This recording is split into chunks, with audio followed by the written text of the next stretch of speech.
Good morning and welcome. I'm going to talk loud today. All right. Good morning and welcome to today's ceremony honoring Denny Wright. As many of you know, on October 4th, Officer Wright responded to an address on Peck Street for the report of a family trouble. This call initially seemed routine, and Denny was there to help, like the thousands of other people Denny had helped throughout his 23-year career. A 23-year career dedicated to helping those in our community, but rather than receiving help from Denny, as countless others have, this guy was hell-bent on killing him. By the grace of God, Denny's incredible will to fight, his partner officers and civilians in the area, Denny was able to fight off his attacker and survive. Although he suffers from severe physical injuries, Denny continues to be the strongest person I know. Denny's strength and courage of not only battling through his own debilitating injuries, but his continual mentoring of law enforcement officers, new and old, is awe-inspiring and simply incredible. That being said, it is my honor to be part of this ceremony with Lieutenant Governor Delgado, Mayor Evans, Commissioner Rosado, and everyone else in attendance to honor Denny with the 2019 New York State Medal of Valor, also known as the Governor's Police Officer of the Year. At this time, I'd like to introduce the Rochester Police Department's Honor Guard to present the colors. All please stand.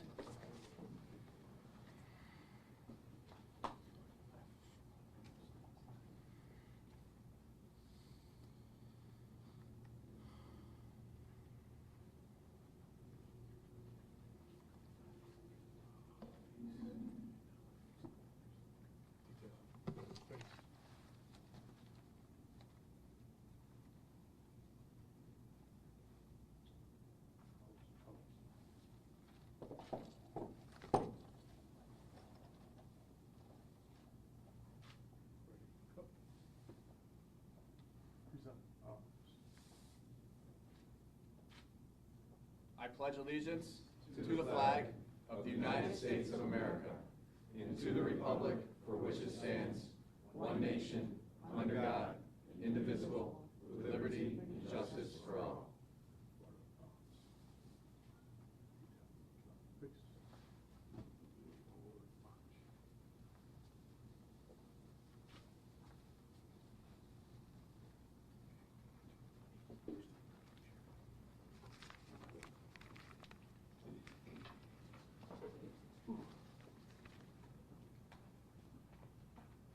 Now I'd like to introduce Officer and Chaplain Warren Jones for today's invocation.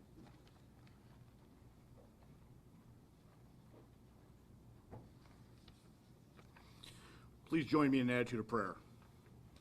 Lord God, I ask that you join us today as we honor Officer Denny Wright. We are here to recognize his bravery, his dedication, his service, and his valor. In the Bible, you have used men of valor several times in the service of your people. I pray for your enduring strength to be with Officer Wright and his family as he continues to serve his community and this department through his words and example.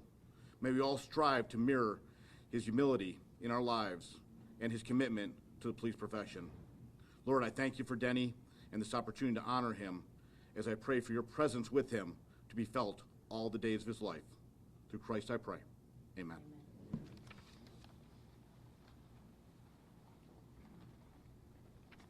Our first speaker today is going to be Commissioner Rosado from New York State DCJS. Thank you. Good morning. Good morning. Thank you all for being here.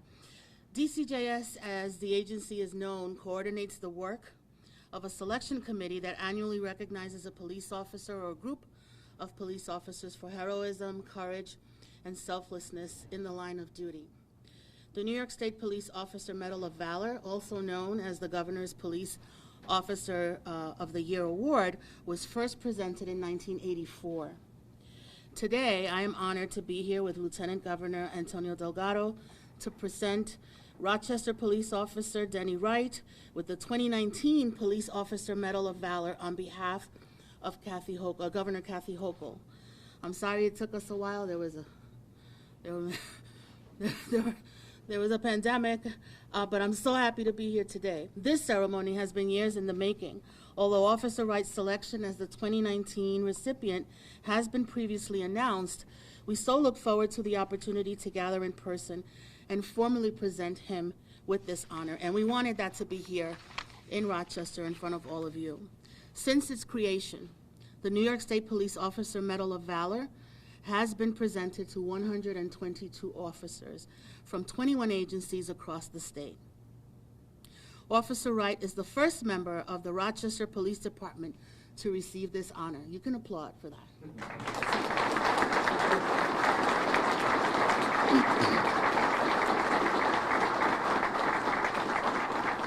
Selection committee members, who include police executives, union representatives, and officials from the statewide associations that represent chiefs and sheriffs, considered 20 nominations submitted by 11 different agencies for the 2019 award.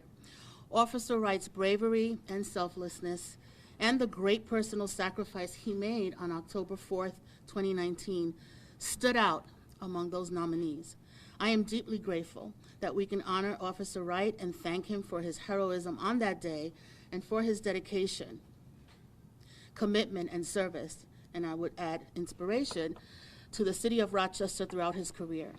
Now I'd like to introduce Rochester Mayor Malik Evans to say a few words. Thank you. Thank you, everyone, for being here, and I want to thank DCJS and the Lieutenant Governor for coming to present this award to Denny Wright. I just want to briefly say that I knew of Denny Wright before I even met him, because Denny's wife, Sonia, worked at my sister's school, and I would always hear about this great guy who would come and volunteer and be present. So that told me immediately that we had a guy that understood the importance of community, that understood the importance of service. Being a police officer is a very difficult job and also sometimes very thankless. And the fact that Denny Wright put his life at risk is a testament to what many police officers do every day. But the thing that I think that is most important and inspiring to me is, even after these horrific injuries and a person attempting to take this man's life, that he continues to have probably one of the most sunny personalities, the most abominable spirit that I have ever seen in a person. Denny is an inspiration not just to members of the Rochester Police Department and folks in leadership, but to those in the community, that despite the injuries, despite the challenges that he has, he still gets up, puts on this uniform, and still contributes day in and day out to the Rochester Police Department. That's absolutely amazing. And to me, that is the true definition of heroism. The story of the incident that led to Officer Wright's sacrifice is certainly disturbing, and it reminds us just of the dangers our officers face every day to protect and serve the people of the city. But part of that story that stands out for me is that he did not stop. He still was trying to protect others. Clearly, the drive to protect and serve is ingrained in Officer Wright to the point of instinct, and I believe that it is an inherent trait and among all of our first responders. But whether they enter the job with that instinct or acquired over time, I suspect it becomes an essential part of them by observing the example set by the veteran officers they see every day on the job, like Officer Denny Wright. Officer Wright, again, you are an inspiration to your fellow officers in Rochester and beyond, and you are an inspiration again to the citizens of Rochester. I want to thank everyone for gathering here today, County Executive, District Attorney, Sheriff, and again, of course, the Lieutenant Governor and the Commissioner of DCJS for honoring someone that is truly a hero in the city of Rochester. Thank you, Denny, for your service, and you are deserving of this award and so much more. Thank you.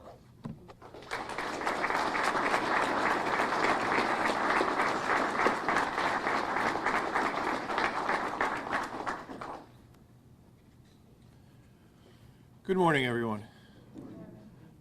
Again, thank you to the Lieutenant Governor, the Commissioner. I'd like to recognize, obviously, the Mayor is here. You heard him speak.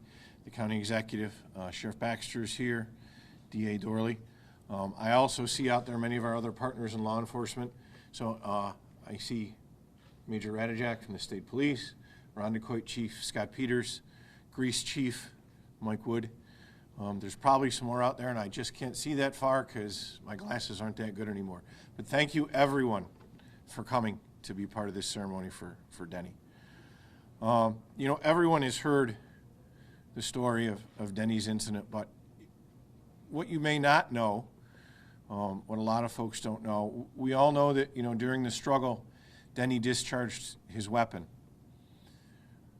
Denny did that because he was afraid the suspect was going to get his weapon and was going to use it on the family or other first responders. Denny didn't want to surrender a loaded weapon to the suspect. So again, thinking of others instead of himself, Denny ejected the magazine from the gun and cleared that gun so that if the suspect got a hold of it, he couldn't use it against anyone else. Which again, just shows the level of dedication, commitment, and giving of himself to others. Because despite what was going on, despite being at you know, underneath that suspect being repeatedly stabbed, Denny was thinking of who else was in the house and who else was going to be coming, and he put them first.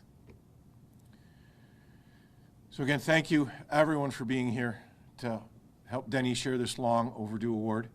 And I'd like to introduce Lieutenant Governor Delgado to come up and present the award.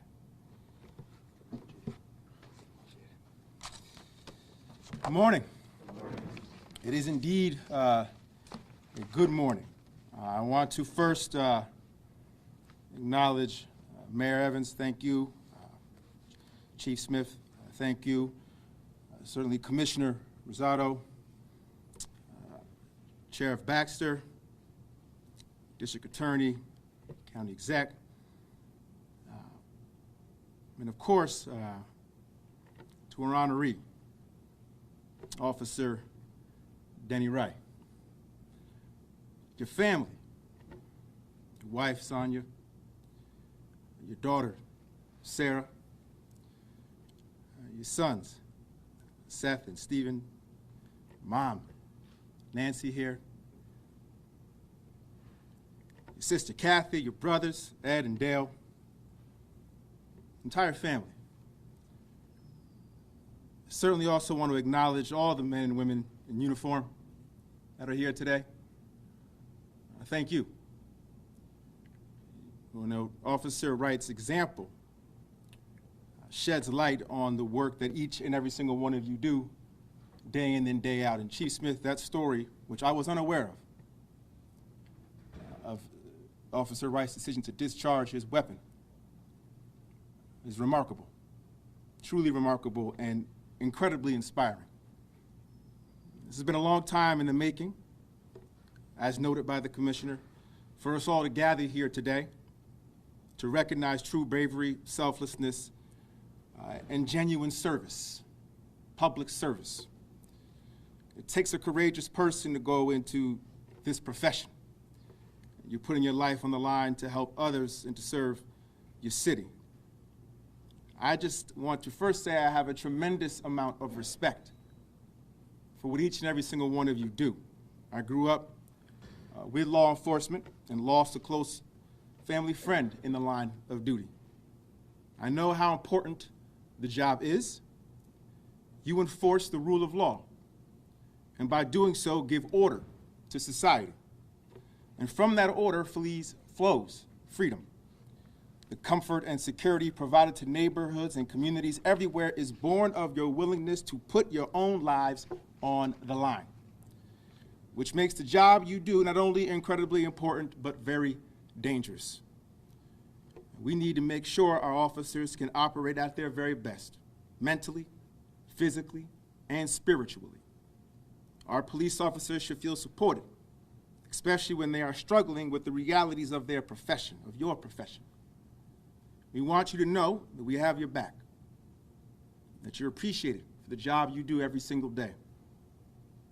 And that includes lifting up and honoring those members among you, those officers among you, who go truly above and beyond and rise to the occasion when duty calls. Those like Officer Wright, who has spent over 20 years supporting and serving his community, including on that fateful day in October of 2019, when he was viciously attacked. He answered the call, putting his own life in danger in order to protect others. He put his life ahead. He sacrificed it, offered it up for the safety of others. We ask our officers to do this every single day, the potential of it, and their families. Watch them walk out of their homes every single day, knowing that this could very well happen, that it is a part of the job description, a part of an essential component of it.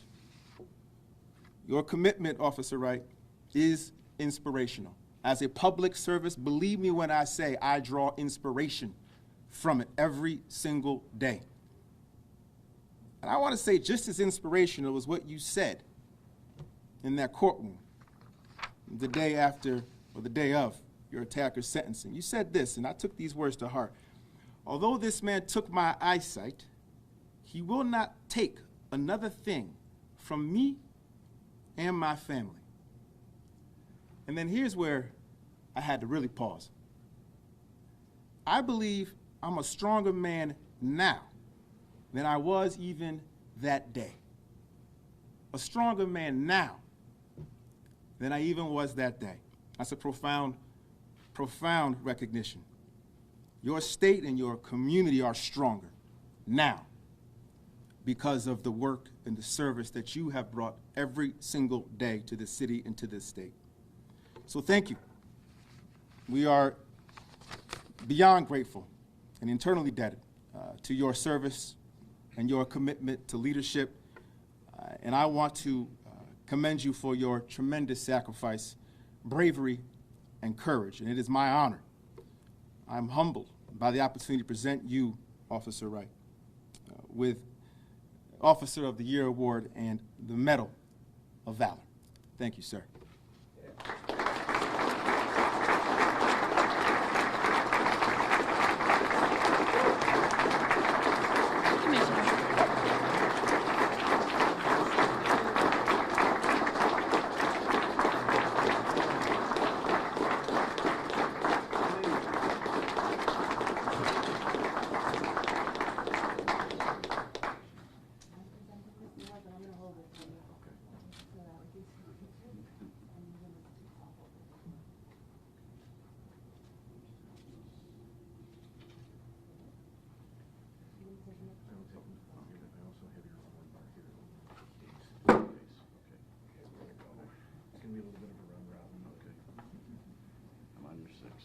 So we're actually passing the podium now. Turn.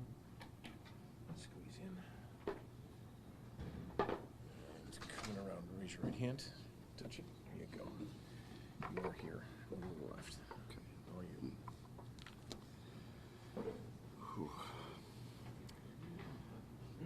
I'd like to thank the Lieutenant Governor, the Commissioner, the Chief, the Sheriff, District Attorney, and all the chiefs that are here, and everyone else who was in attendance, in particular my family, for being here today.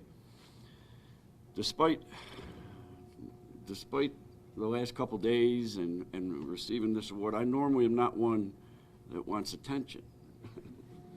Although it doesn't look that way now, but, right? But, you know, through the course of my career, all I ever tried to do was to help. I would have helped that day if you would have let me. I first got a call about this award from Chief at the time, Laurent Singletary, and Deputy Chief Joe Morabito, and I couldn't believe that I was being considered or given this award. Unfortunately, an award like this, in most cases, there has to be a horrific event or an officer has done an outstanding to save others' lives. But I believe that every officer I work with, every officer I know, maybe every officer in this state deserves the medal that I have around my neck now. We go to work every day and we just want to come home at night. I did make it home. It took a few days and a couple stops at different hospitals. But I did get home. And I'm trying to adjust or to learn how to function with what I am presented with now, which is, although it's darkness, I have no light perception, my world is not dark. My world is lit up. And the other person in this room who might deserve an award is my wife and the rest of my family.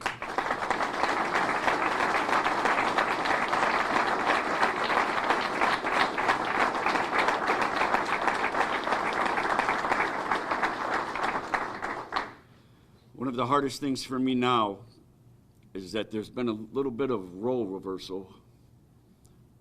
I always took it as my job to take care of my wife and my family. And my wife now has to take care of a lot of things that maybe she didn't have to do in the past. I did them. And I wish I could, there's something, I can do things. I can help most of the time. But there's a lot of things I can't do, and that is falling on her and my family. And she is the most important person in the world to me. And again, I'd like to thank everybody for coming here today. This does mean a lot to me, and I'm grateful. And I'm grateful to be alive. Thank you.